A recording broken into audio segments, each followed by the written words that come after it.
Welcome everyone, and thank you for joining us in today's webinar, the Post-Pandemic Leader Essentials for Managing in the Hybrid Workplace. And this is actually part one of a webinar series that we're hosting on post-pandemic leadership. My name is Elizabeth White, and I am the team lead of learning and development with the Work Wellness Institute, and I'll be here today helping to host and moderate today's webinar. I would like to start by acknowledging that I do have the privilege of living and working on the traditional, ancestral, and unceded territory of the Coast Salish peoples, including Squamish, Tsleil-Waututh, and Musqueam nations. We would like to thank our academic team and our 9 founding partner organizations and the Harnessing Talent Project. Harnessing Talent, Alliance for Recruiting and Retaining Canadians with Disabilities and Mental Health Challenges, is a 3-year project funded by Employment and Social Development Canada. This webinar is made possible through the support of the ESDC, as well as memberships to WWI, and we would like to thank our advisory committee and speakers who contribute to this webinar series. And I'll be moving things over to introducing our speaker that we're so excited to have with us today. April Durda is with us online, and we'd also like to acknowledge that she is residing on the traditional territories of the Blackfoot Confederacy, including Siksika, Kainai, Piikani, Tsuut'ina, and the Stoney Nakoda First Nations, the Region 3 of the Métis Nation, and all people who make their homes in the Treaty 7 region of southern Alberta. April is a registered provisional psychologist and workplace psychology consultant with her near decade of educational, research, and professional experience being centered on the investigation of how individuals can best approach and navigate change in their work and workplaces. This specialized background has allowed April to bring a unique ability to translate research into practical results and actionable solutions for organizations since being involved with work evolution since its inception in 2014. So I'll now very happily pass things over to you, April, and thank you again for sharing your time with us today. Great, and thank you so much, Elizabeth, and to all of you for being here this afternoon. I think it's afternoon now for just about everybody. I'm really excited to talk to you about this topic today. It's been top of mind for a lot of people. It's been in really high demand among our clients, which is how to lead in the post-pandemic world, specifically in the context of hybrid, knowing that's where most organizations are headed. The presentation I have here today it's hot off the press. I'm really glad to share some of our most recent knowledge, our most recent research into this area so that you can feel prepared to make the transition into the future of work. A bit of information about myself and the organization that I come from. I started with a small boutique consulting firm in Calgary called Work Evolution back in 2013, 2014 with a group of psychologists and researchers who were really motivated to understand the human elements of what we called distributed work success at the time. And we spent a lot of our early careers trying to convince organizations and convince leaders that remote and hybrid work were ideal models for individuals and organizational success. And then 2020 came, COVID hit, and whether people liked it or not, they were forced to work remote. So you can imagine that the need for our services really skyrocketed at that time. And then we were acquired by a national firm called Humans that operates across Canada and focuses a bit more broadly on creating high-performing cultures, of which hybrid work is a component. But a group of consultants, including myself, were still very much niche in this area of remote and hybrid work, or more generally, distributed work is the term we use. We didn't actually launch our company until around 2014, but we began our research in this space back in 2003. So you can see some lovely dated book covers here from those early 2000s publications. We've come a long way since then, and we've had the great pleasure of being featured in Scientific American magazine. We've spoken at mega conferences like South by Southwest. We've worked with clients across the globe and speaking with awesome groups of people like yourselves here today. And so what I'd like to cover in this conversation with you in the next 40 minutes or so is captured on this slide, I want to spend a bit of time at the beginning of our conversation just talking about the landscape of things, some of the fears, the anxieties related to the return to the office that you're likely to see among the people that you lead and work with, how to navigate that, as well as the Great Resignation or mass exit that we're still seeing some of the ripples from.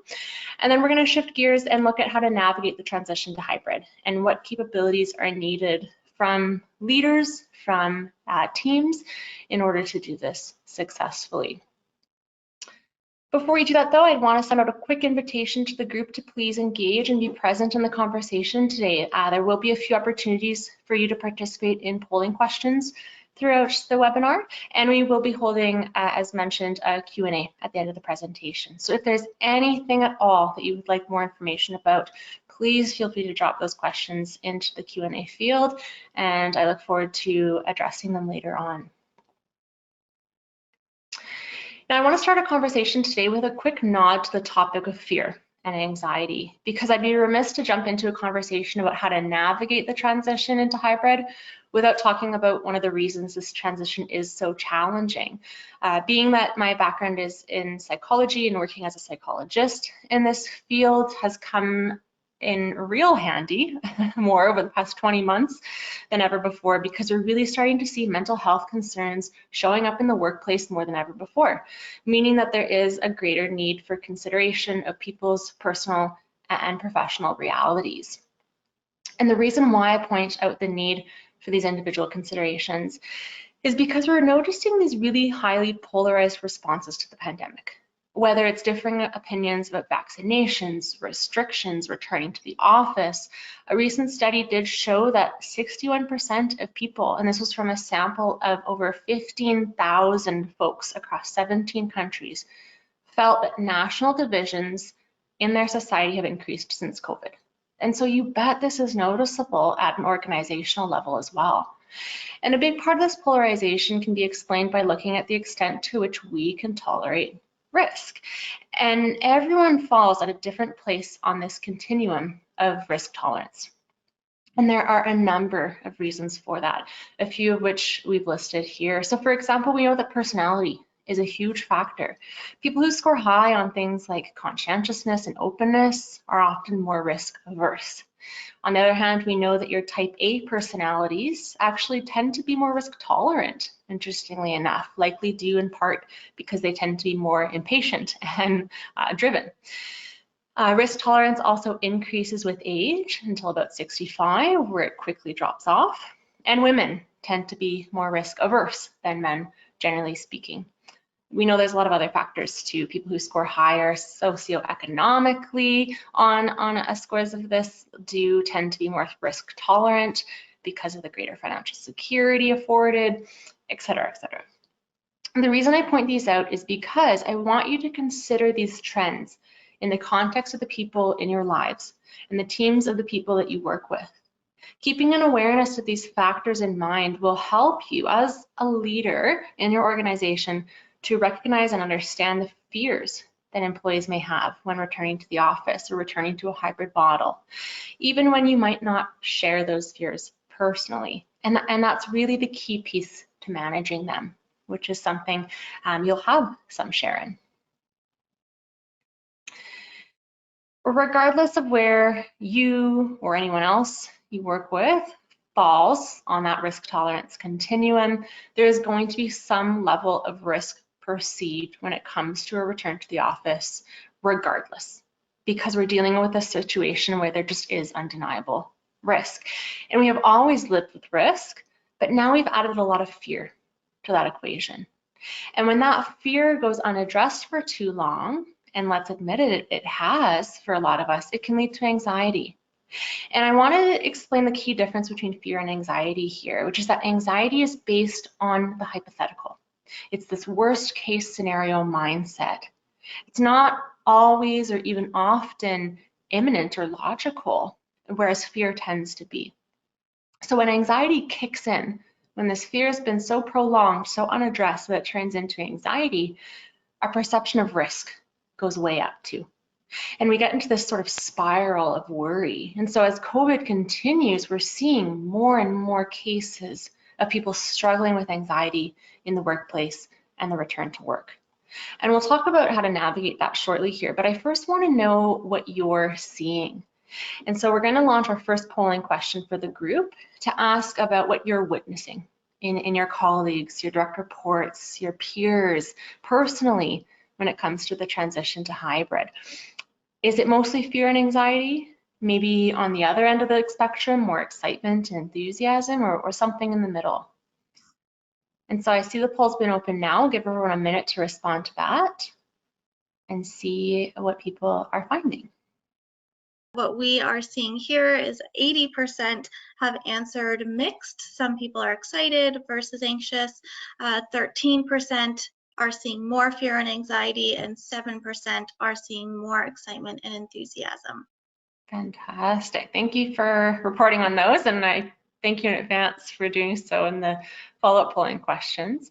And quite typical of what we would expect to see. And in fact, I'd say 80% mixed is maybe even higher than what we are used to seeing. When I've asked this question before, I have noticed more fear and anxiety coming up. So whatever you're doing something right to be edging towards the middle of that spectrum a little bit. The reality is that we're not going to get to a place of real excitement and enthusiasm until that uncertainty has been removed. And of course, so much of that is still very much alive. So if there are other reactions that you're seeing, I know on the slide here, I've said to put words in chat, but we don't have that option. So if there is any other reactions you're seeing that you'd like some idea about how to address or deal with, feel free to raise that point in the Q&A. Now, just as we're seeing in the group here, predominantly the answer was mixed, and we're seeing that across the board. Each person is going to have a very unique reaction to hybrid work based on a number of factors, and perhaps more than anything else, recognizing the unique needs of your team members, making a conscious and intentional effort to be understanding of these different reactions will help you to lead in a way that is inclusive and that is informed. Someone who lives at home with someone who has health needs and an elderly parent that they're caring for might not be as excited about returning to the office compared to someone who is in good physical health and maybe lives alone and is looking forward to that connection again. Okay, so there's a lot of things that need to be considered and a lot of things that we need to be informed about as leaders in order to lead well. If we want to take this a step further, though, there are some really tangible and useful things that you can do to navigate fear and uncertainty beyond just having the awareness of these individual differences. The first thing I want to mention, and something that I always encourage people to do, is to redirect attention towards what is known and or what is controllable. And this can help to dial back the negative thinking, the extreme thinking that often comes with fear and anxiety. Talk about what is certain, provide firmer grounding for people and a sense of direction or purpose in an otherwise uncertain environment. And one way to do this is to focus on what's staying the same. For example, perhaps the vision for the organization or the values are steadfast and will continue to be reflected and acted upon and central in deciding any changes being made. One thing I'm encouraging leaders to center all of their hybrid work arrangements around is this idea of work where you work best. And if that's something that's maintained as a value for the organization, the change that's encountered can be met with a little bit more agreeableness. Emphasizing that underneath the change remains consistency can be a really reassuring truth for people on the receiving end of this change. Now, the reality is you might not be driving those initiatives, you might not be setting those policies, but you might be tasked with communicating them, which does put you in a difficult position. And the best thing you can do, even in the faces of uncertainty, is to be transparent in this case. Telling people what you know, or even that you don't know yet, is a lot better than silence. The thing I tell leaders all the time is to offer clarity where you can and transparency where you can't. We have a really bad habit of waiting until we know more about something before getting back to people. And I can tell you for sure, if it's a mist up at your level, it's a fog down there. And so keeping in touch, even if there's nothing to report on yet, offers a sense of alignment that people are really in need of right now. In the case that you do have some news, and it's not what people want to hear, and let's face it, people really don't like change, so you're probably going to face resistance no matter what your plan is for the future of work. Make sure to allow for that ambivalence. Leaders allowing without judgment people to have mixed and complex feelings about the return to work, or return to the office, I should say, helps them to feel open to share these feelings, even if they aren't all positive. And that's what we want to maintain. Not necessarily positivity, but communication. And then last but certainly not least, let people know that in the face of all this, you are flexible and open to adjust your path, whatever that looks like for you based on the control that you have, on a commitment to respond to demands as they arise. Rigidity in your approach can breed greater anxiety from people who are unsure of the direction being taken. And we're going to talk about that in a lot more detail later in the presentation, but I do want this to be in the back of your minds for now. In addition to the challenges that we're faced with because of fear and anxiety, we also have this great resignation that we've all sort of lived through and are continuing to live through. And we're going to see this carry on throughout our transition and into the future of work as well. So I want to touch on the topic briefly here and share a couple of statistics around this, because like I said earlier, we're noticing the ripple effects of this, and in fact, more strongly in Canada than a lot of the areas, because interestingly enough, we're trending behind a lot of other countries as far as the Great Resignation goes. It's undetermined yet if we're going to get to the same point as those other countries in terms of how extreme the resignation is, or if we're just falling behind the trend. But it seems like the latter is more true, because a lot of really recent studies that have been conducted just a couple of months ago actually have shown that over 40% of employees in Canada and other developed countries reported that they are at least somewhat likely to leave their current job in the next 3 to 4 months, or 3 to 6 months, sorry. Right before this study was conducted, the US saw the greatest exit in 2 decades. So over 4.3 million people quit their jobs in the US over the summer. And many anticipate something similar in Canada once people start to get a better idea of how their organization is approaching the future of work and the return to the office. And so part of the reason for this is because people worry about losing their flexibility. About a third of people say that they would look for a new job if they were required to be in the office full time. And we're actually seeing that flexibility now outweighs compensation as a concern for about 50% of people. So what we know from this data and from this pandemic is that it has changed what people expect from their work. And leaders and organizations really do need to respond to that. Unfortunately, a lot of them are doing it inappropriately. So what we're seeing is a large number of organizations trying to retain people by offering quick fixes, like financial perks. And what employees see this as more is a transaction, and rather than a true appreciation. And this transactional relationship simply reminds them that their needs are not being met by sending the message that you are a resource for me, and I will pay you more for that resource. But then, of course, we see this continued resignation and turnover. And this is the reality for organizations who don't take the time to truly understand their employees and their needs, and who aren't necessarily determined to change. Which brings me to the final and perhaps most important point in this section of the presentation. And it's a strategy I need to encourage every single one of you engage in, especially now at this critical transition point in people's careers and the way that they work, which is to invite what we call stay conversations.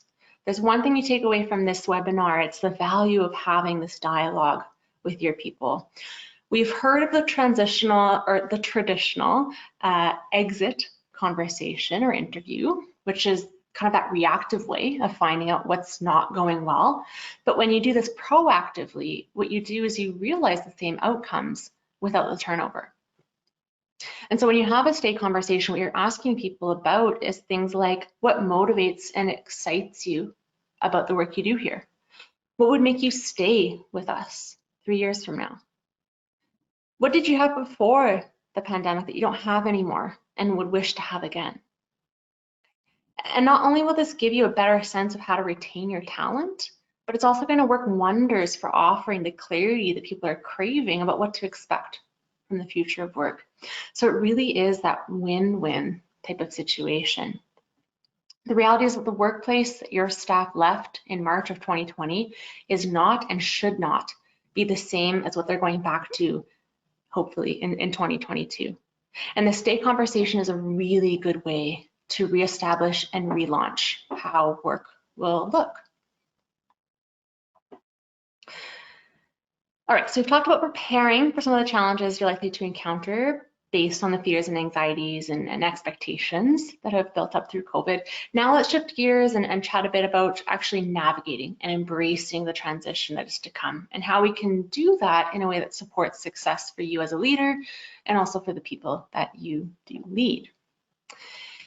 And before we actually talk about what it looks like to navigate the transition, I want to get a sense from those of you here today what your transition is actually going to be based on the type of work model your organization will be adopting. So we're going to launch our second poll now, and I'd like for you to select the option that best describes what your organization is doing or plans to do when it comes to implementing hybrid work or not. All right, so what we're seeing in our poll results on this question, we have a 6% answer of we are not implementing hybrid work, 63% of we are adopting and implementing a hybrid model, 19% of we are considering adopting a hybrid model, and 13% of we are planning to stay entirely remote. Fantastic, thank you so much. And I know these options don't necessarily include every option, so appreciate you forcing yourself into one of those boxes. I know there are a lot more nuance than just what's showed here. I will be actually speaking primarily to the section of the audience that is adopting a hybrid model or considering adopting a hybrid model. Of course, there are unique situations where a hybrid model doesn't work. Although part of the argument I will make today is that there is usually a good case for it. So perhaps we can convince some of you of that who are falling into the other groups. Regardless of the work arrangement that you are adopting, the reality is that we're all faced with an important choice right now, a crossroads, if you will, whether we go back to the way things were before or progress towards greater flexibility, which is what we know there is a high demand for right now. And I would say, you know, regardless of whether you're planning to go back to the office full time or stay fully remote, to be intentional about ensuring that you're not going back to the way things were. And so what I will say is I hope we're all taking the road not taken, as Robert Frost would put it, because regardless of the model you adopt, we don't want to go back to the way things were, and that's for a really good reason. Research tells us that between 75 to 80% of people found their pre-COVID workplace was not fulfilling, not motivating, and lacked engagement. And so the good news is that COVID has acted as kind of a natural reset point for a lot of us and a chance to reimagine and actually proactively shape how work is done, regardless of the way that is going to look in the future of work. And this is what I mean when I say the future of work. A lot of us are building that right now. And if we manage it right, we can massively and positively transform the work experience for a lot of people. Now, I want to emphasize this point about managing it right, because we really do need to take a strategic approach to this. And a few really big voices have spoken up about this already, from Microsoft to Forbes, saying that we have to take this slow. We need to take this seriously. Rushed policy decisions and rigid policy decisions on hybrid and returning to office are going to be two of the most massive fault points for organizations. And I can say this with confidence because we've been working in this space for so long. At the time when we got into this world, people called it smarter working. They called it activity-based working. Hybrid work isn't new. And so we don't need the hybrid workplace to come to fruition for this to be seen because we've already seen it. And so I want to tell you a story about an organization who made this mistake so that hopefully we can all learn from it a little bit. And that organization was Apple, believe it or not. What they did was they required their team members to return to the office Monday, Tuesday, and Friday each week. They offered a flexible work arrangement without flexibility. Okay, so there's a really big difference there. And the impacts of that were huge. Because of rapid and misinformed decision-making that failed to consider or consult employees and was inconsistently communicated, they found a lot of resistance and eventually massive employee attrition due to refusal to adjust the policy. And I'm picking on Apple a little bit because they're kind of a big kid on the playground. I think they can take it, but we see so many organizations falling into this trap, a guise of flexibility. And so what I want to spend most of the remainder of our time together today talking about is how you can really show flexibility. And I want to discuss that both at a team, but also an individual level. So we're going to start with teams and what you can be doing as a leader to consider team dynamics so that you can facilitate flexibility in a way that is intentionally and authentically responsive to this. So regardless of whether you're set up to be in the office 50% of the time, 2 or 3 days a week, once a month, never, always, it's critical that you determine and communicate to your team what a good day in the office looks like. If you're bringing everyone back full time, why is that? What is the case for that? If you're only having them come in when needed, how do you decide what a good day in the office looks like? Because we know that the things people have missed most about being in the office is the sense of community and the sense of connection. So what we recommend doing is designing a good day around maximizing synchronicity in work as best as you can, which is work that requires you to be doing it at the same time as other people. That should be at the forefront of any decision that's made regarding time spent in the office, synchronicity. Now, it's likely the case that not everyone is going to be in the office together at the same time every time. So I've heard a lot of people express concerns about leveling the playing field and divisions forming in teams, right? Between the people who are in office most days versus out of the office most days. And one great way to level this playing field is to maintain at least some avenues of virtual communication. Okay, so I would encourage those who are adopting a hybrid model to maintain some virtual dialogue.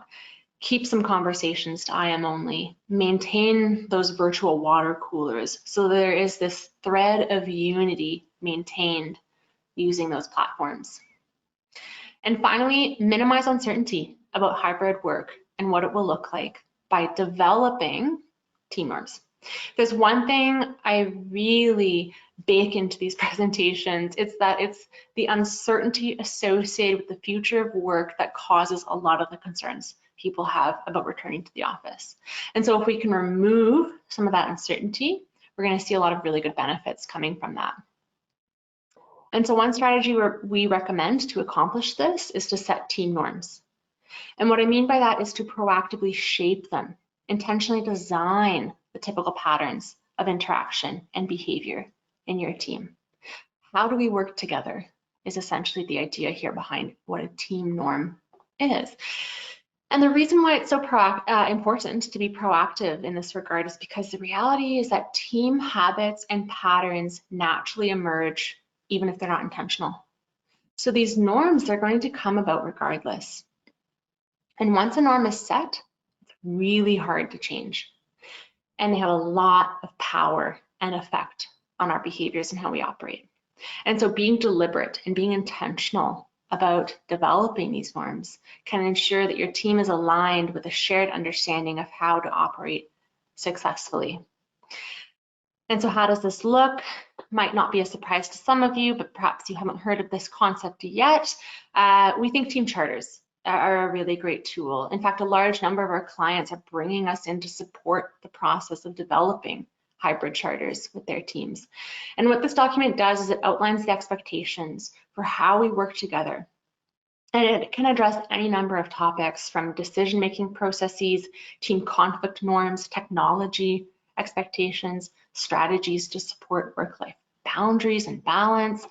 And if you already have a charter for your team, then these absolutely need to be revised and revisited going into the hybrid workplace, because the way that we work is changing.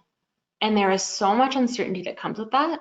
A team charter can work wonders to providing clarity and accountability, as well as practically creating practices and norms rather than that happening reactively. It's bringing some of that control to an uncertain situation that so many of us are craving right now. Okay, there's a lot that we can go into around team charters. I'm just touching on this briefly here. But if you have questions, if you want more information, we have templates around these. We deliver workshops around this. So I just really want to kind of put a pin in this and plant the seed here for you.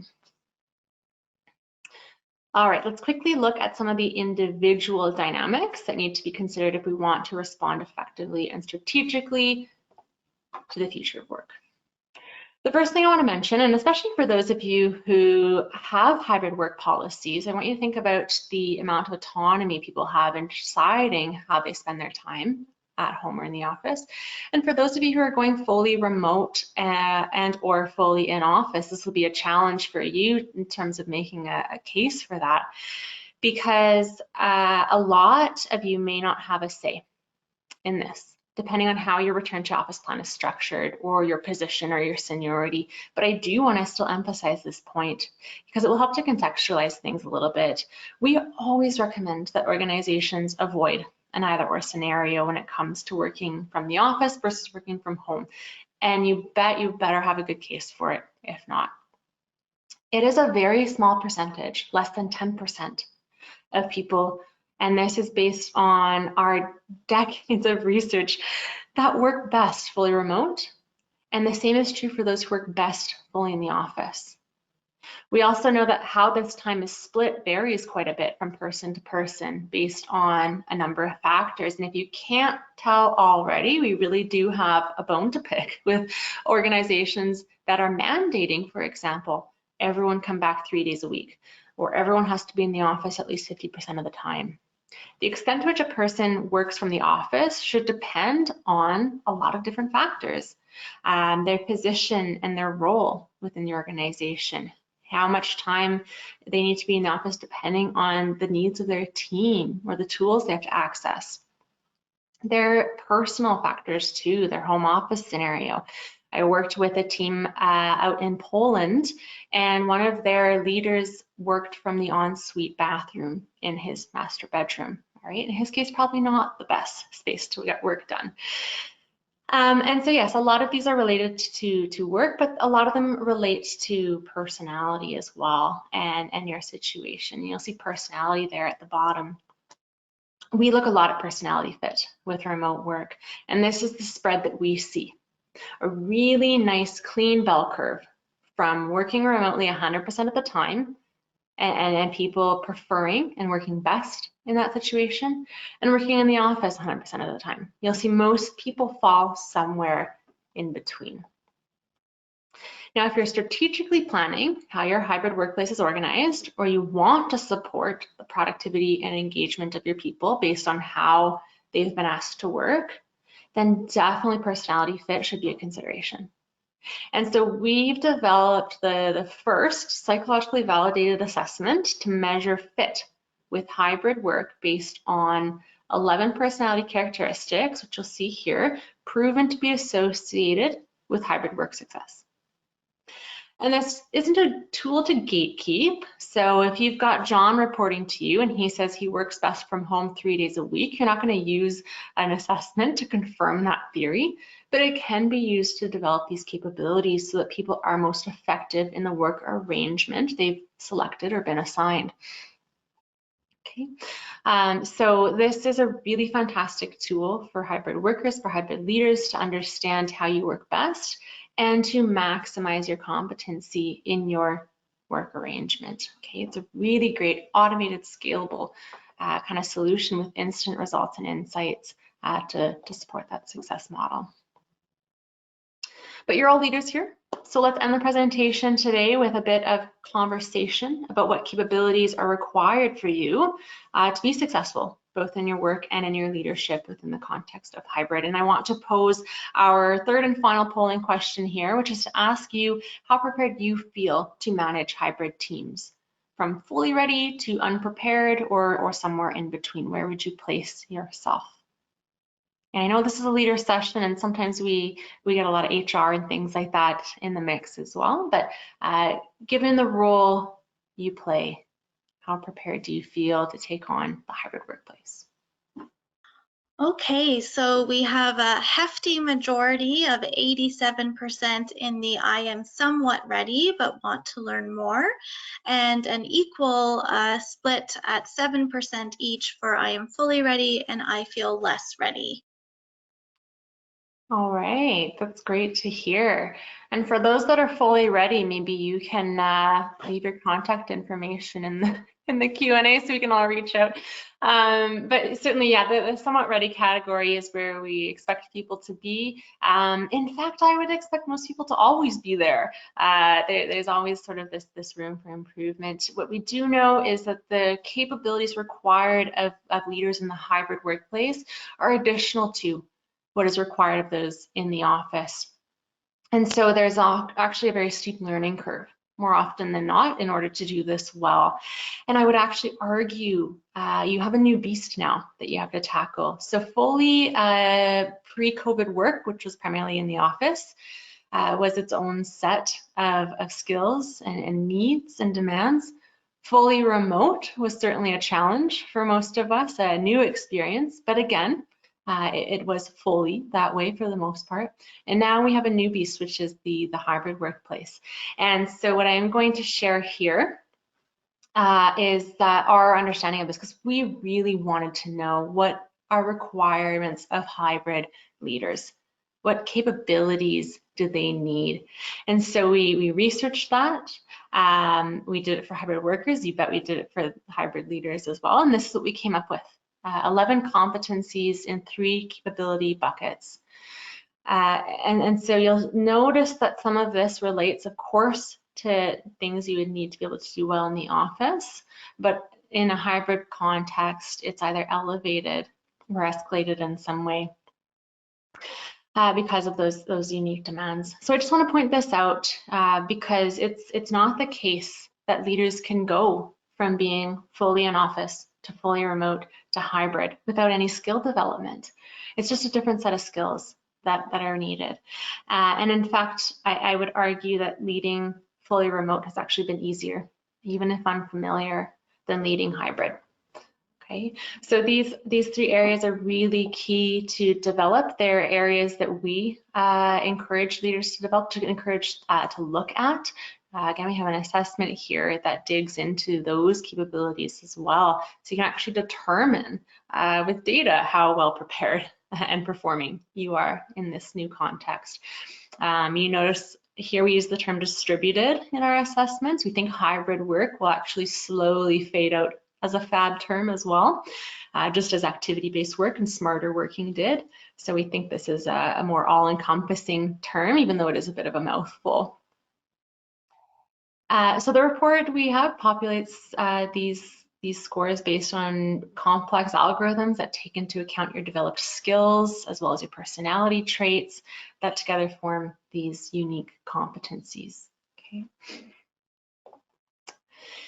And I just want to share with you a couple of our solutions here in the last minute. In addition, of course, to the assessments, which our business is sort of based around, we have these development paths, these micro-learning models as well for leaders and individual contributors that pair structured online learning with hands-on on-the-job development activities that span over several weeks. We find these work wonders to encourage actionable and lasting learning. We have remote work pathways now, given that that's still the case for most of us, and are in the process of developing hybrid versions, knowing that's where most of us are headed. So you can stay tuned for those as well. The reason I'm showing you some of what we offer is because hybrid work success requires intervention at all levels. It does often start with you, yes, as the leader, but if you really want to succeed, in this way of working, it needs to be holistic, it needs to be inclusive, and that's how we work with organizations. So if you're saying to yourself right now, this all sounds great, but it's not the direction we're going, and you want to help make that case, let me know. We do strategic advising as well, so we can help build that business case. In addition to that, if you're at all interested in more information or a demo of our assessments or the connected paths, reach out to me, send me an email. We have a fantastic newsletter as well. If you visit our website and would like to sign up for that, we share a lot of really good tips and best practices and information about free events, all of those good sorts of things. And my hope is that this is just the start of a really good conversation with you all. And so I want to thank you for your time this afternoon and look forward to hopefully connecting with you again soon. And I will end there so we can move on to the Q&A. Well, I'll just say on behalf of everyone here, thank you so much, April, for that presentation. So timely, so much to think about, so many great nuggets to bring with us past this webinar. We have some questions to jump right into the Q&A. So the first one that we have here today is, what are some examples of ways that leaders can express true appreciation for employees to help motivate them to stay? I love that question. I'm glad that's on your radar. It's such an important one to be asking. And in fact, not a question that a lot of leaders do ask. I think we often fall into the trap of feeling like we need to know the answers to everything, and it can actually be our Achilles heel, I think, in a leadership role. So the answer to this is not really an answer, it's a question, and it's one I put back on every single person who asks me this, which is to ask your employees. There is a lot of value in showing interest in the ways that they would like to be appreciated. And not only will you learn from them what that looks like, but you're also going to get some of their trust and some relationship building opportunities in inviting that dialogue. Actually, a really fantastic question to ask as part of a stay conversation. So that's a really good starting point. I worked with an organization once, and we were speaking with their executive team, and we mentioned this practice, and they were terrified. They said, everyone's going to ask for more money, and we don't want to open that can of worms. And we said, go ahead, ask the question. And they were really surprised at what they heard in terms of how people wanted to be appreciated. The number one thing actually that came up for them was wanting to be recognized more publicly. You send me an email, you send me a card, you send me a gift certificate to thank me for what I've done, but other people on the team don't get to see that. And so it was a really simple shift in how they showed appreciation that they didn't expect or know about. So that might be an example, but certainly I would say to put that back on your people and ask them. Okay, great. Thank you so much for that, April. The next question we have, and I think you kind of ended your presentation with some of this, but maybe to just further help direct, what are some additional resources for those of us that really do want to learn more about working with or managing remote teams? Yeah, and working with managing remote teams, I just want to emphasize the word teams there, because I think that's often a missing link for leaders, something we don't pay enough attention to. In fact, when we went to remote work, it was the thing that suffered most was team dynamics and team climate for people. A lot of leaders put intentional effort into fostering the relationships with their direct reports one-on-one, but the team unity was typically sacrificed. So I do think teams often don't get talked about enough, and the dynamics within teams. Certainly, like I said, and as I mentioned, some of our resources are great tools for that. I would definitely recommend signing up for our newsletter. We also have an assessment, which I didn't mention today, called the Distributed Team Diagnostic. And what we do there is look at the well-being of the team, and we do sort of a not 360, but maybe a mini 180 of the leader in that as well. And I would say the three critical things we look for in terms of team success are what we call the 3 C's: communication, coordination, and collaboration. In any team, those should be the foundational elements in addition to your leadership that need to be considered when we think about how to support a strong team climate. So I'm happy to connect and share some of those resources with you, but certainly off the top of my mind, I'm thinking the newsletter would be an awesome place to learn more. That's great. Thank you for sharing all of those. The next one has a big player in it as well, Google. So this is a question that Google is paying their staff more money to come to the office as opposed to working from home, and posing the question, is this a good strategy? I could go on about this for a very long time, but I will try not to. I'm going to say in short, no. It's not a good strategy. What it does is it's not considering the numerous and the varied and the unique factors that we know need to be considered when it comes to a return to the office. So incentivizing that is not necessarily what we want to do. We want to make a business case for it, yes. We do want to talk about what it looks like to have a good day in the office and bring people into the office, because you bet there's reasons for that. Absolutely, there's a case for that, but it shouldn't need to have a financial or monetary incentive associated with that. And I know a lot of people right now are struggling with the idea of being back in the office as something they would like to do. So organizations might feel pressured to have to create that buy-in. One thing I will say for sure, and when I offer these types of facilitations to individual contributors, I hear over and over again that I'm missing connection and community. That's what we should be focusing on when we're trying to make a case for being in the office, not paying you more money. That need for connection is huge. And there's a lot of really strong research around our neural pathways, our neurobiology, and how being together in the office, and specifically in the context of work, how that can actually promote our own well-being. So yes, I think we need to make a case for being in the office. I think a lot of people are resistant to it right now, but I don't think we should incentivize it financially or monetarily, because I think that sends the wrong sort of message. Okay, great to think about that and the different ways that we can discuss this whole return to the office together. So thinking about those team norms that you discussed earlier in the presentation, do you have any tips on how to challenge negative team norms that might have developed unintentionally? Yeah, and I see a lot of negative team norms come up around conflict. That seems to be a really big one for teams. Is the norms around conflict can create a lot of toxicity, a lot of rupture in trust and relationships and teams. So the good thing about negative team norms is it's actually a really good entry point. And when we talk about team charting, I'm going to go back to this because it's probably the most simple and effective tool to implement and to gain some of that control back over team norms. Sometimes your pain points are actually the best case you can make for the need for this.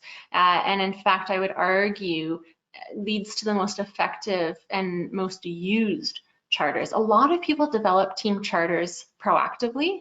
And I think there's value in that too. But as far as utilization, we see that go way up when a charter is actually put in place to address an existing issue. And so I would say to tackle that challenge and to acknowledge that this is something that's developed and we want to change the way that this is done, invite that team chartering conversation. And team charters are always developed in collaboration with the entire team, and that helps with the accountability. And so I would use that as an entry point. It's actually a really good entry point for making a case for that. That's great, and actually leads into another question, as you just mentioned at the tail end, around collaboration, and it's done together. So when we're looking at the decision around hybrid work planning, is it better to include employees? And I guess if the answer is yes, then what is that kind of best practice approach when trying to engage employees, particularly perhaps in a large setting? Yeah, so this is challenging. I can see how this would go a lot of different ways.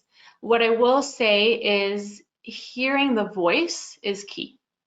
I don't necessarily think it's appropriate or needed to seek out every single person's opinion about how they would like to approach hybrid work and the plan or policy around that. Everyone's going to have different opinions anyways, so it doesn't necessarily offer a lot of value. What I would say is that people do need to feel heard though.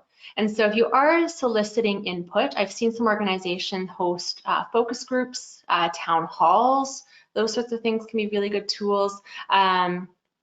I've seen organizations also do a bit of like a climate survey or a pulse survey of how teams and individual contributors are feeling. But make sure the intention of that is clear. Do clarify that we're going to use this information because we value your perspective and are going to consider it in our planning, not that you are deciding on the plan. So yes, solicit the information, clarify the intention though. I like to use the term freedom within a framework. Okay, so we still want to have a framework around this. There are a lot of logistical and business reasons behind why hybrid decisions and hybrid work plans are made. So there is that framework, but we want to see what freedom there is within that framework. So yes, include them, but with an asterisk there too. The asterisks can always be important to make sure that we're not missing that point. So thank you for sharing that. And the next question is, if you believe that you are a flexible employer but are still finding that employee turnover is high, what would be the best way to try and understand why people are leaving the organization? Really good question, actually. And you know what? As we go into the future of work, turnover is going to happen. We're going to see that everywhere, and a lot of turnover is healthy too. I don't want to suggest by any means that people leaving your organization is necessarily a bad thing. Turnover comes in, and sometimes there needs to be that. Often, actually, when we approach very purposefully the future of work, as we're having to now, our organizational values are center and they're clarified, and people who don't align with those will select out, and that is okay. What I will say is, if you are conscious of where that turnover is happening, if it's in certain areas of your business, if it's in certain divisions or groups, to notice that. And that can be a really good entry point for you to have either those stay conversations with the other people who haven't left the organization, or to see it as an entry point for some sort of training and development. But I would first say, don't necessarily jump to the conclusion that that's a bad thing. It's a natural thing that happens during these times. And then also to see if there's trends in the turnover, and if so, how can we invite more curiosity into that, either through the stay conversations or the development opportunity. Thank you so much for sharing that. That's some great ways to think and kind of hold the panic button perhaps for those, which is comforting in these times. We're very close to the end of our webinar. There's one last question that might invite a longer answer, but we might need to be concise today. Where employees have polarizing opinions, as we kind of started the conversation today, what might be a best way or some tips on how to work with them to reach some sort of resolution? It's a great question, and I would say in this case, resolution might not be the goal. So what it is more of a tolerance and more of an openness to understand where the other person's coming from. So there is this curious stance that we do try to encourage from people. What I will recommend as a place to come together is try to get people talking about things other than what they're polarized on. And so as humans, what we're actually wired to do is have more empathy and more understanding for people we see ourselves as having more in common with. So if you can find that common ground in other areas, you're actually going to foster and develop that relationship. So that's twofold. Try to focus on understanding rather than acceptance or resolution, and see about finding common ground in other areas, knowing that will help to develop the empathy more broadly. Wonderful. Thank you so much, April, for a great presentation as well as Q&A. I think there was a lot of great discussion to be had within the presentation and our question and answer. I see that we have come to the end of our time together.